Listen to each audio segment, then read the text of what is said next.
Very best of luck to you, PJ, and your time begins now. Which group of islands is depicted on the back of the Irish 20-punt note? The Blaskets. Correct. Which language is most widely spoken in the world? Mandarin Chinese. Is right.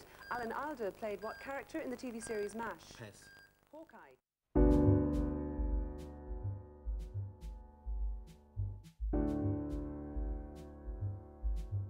They told me I was very talented and bright at school and all that, but I didn't believe them.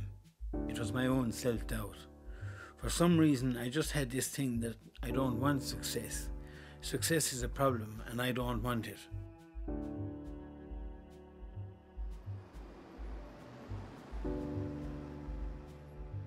I always went for the negative, and that, I suppose, the negative was a handy way out, because then you didn't have to perform.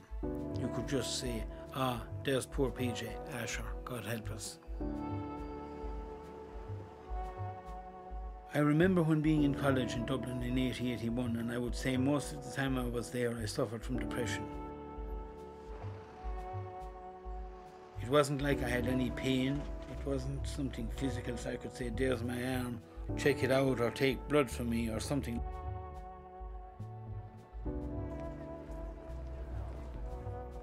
I was never away until I went to college, and I found it very hard, impossible to adjust really.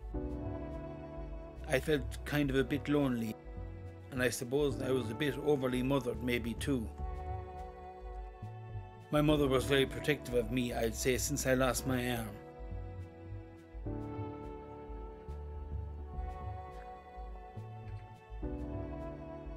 I felt I wasn't good enough to be up there with the others, with the top people and all that. And this is something that I carried throughout my life. It feels like it's internal. It feels that it's something inside of me. If you're in denial, you'll never deal with it. This is the big bridge that you have to cross. I was first diagnosed with bipolar disorder in October 1998. That was the time of my first hospitalization, which went on till the end of October before I came home. I was hospitalized because I'd had a manic episode. The episode was fantastic as far as I was concerned, but it wasn't so fantastic for the people around me.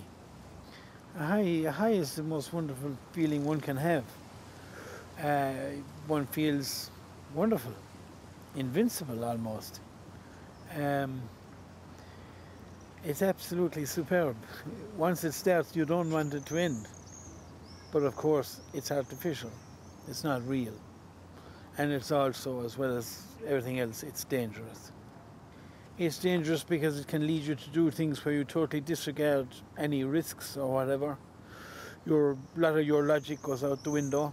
You don't see danger the way you normally would, you know. So you have no respect for it. You have no fear of it at all. You have no fear of things at all when you're in a manic phase. I've had 3 cars in my life. 2 of those I have crashed and written off as a result of being on a high. A low is quite the opposite. It's like a period of depression that goes on for a long time and out of which there's no escape. You just feel lost, you feel hopeless, you feel totally down. You're not yourself. It is madness on the one side, and it is a great sad loss on the other. That's how I'd describe it. The suffering that I went through with manic depression, and it is suffering, is hard to describe to someone who's fortunate enough not to have suffered from it. But it's awful, woeful, terrible, and it really is soul-destroying. So I mean, things could be an awful lot worse now. I mean, I could have been born in Haiti or someplace. I look back at it in another way. Life is a game. I'm at the halfway point now. I think I'm going to come with a late run and make it.